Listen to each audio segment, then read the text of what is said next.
Susuko ka na? Kung paulit-ulit kang susuko sa simula, sa tingin mo, may maaabot kang tagumpay? Sa palagay mo ba pagsuko ang solusyon sa mga pangarap mo? Tapos ano? Sa bandang huli, magrereklamo ka kung bakit ganyan ang katayuan mo ngayon sa buhay? Nasaan ang mga plano mo sa buhay? Nasaan na ang mga goals mo sa buhay? Nasaan na ang mga pangarap mo?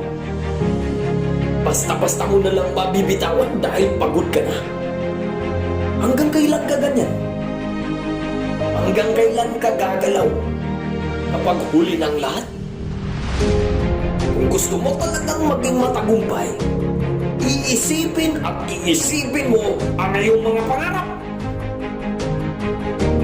Hindi lang basta iisipin, kundi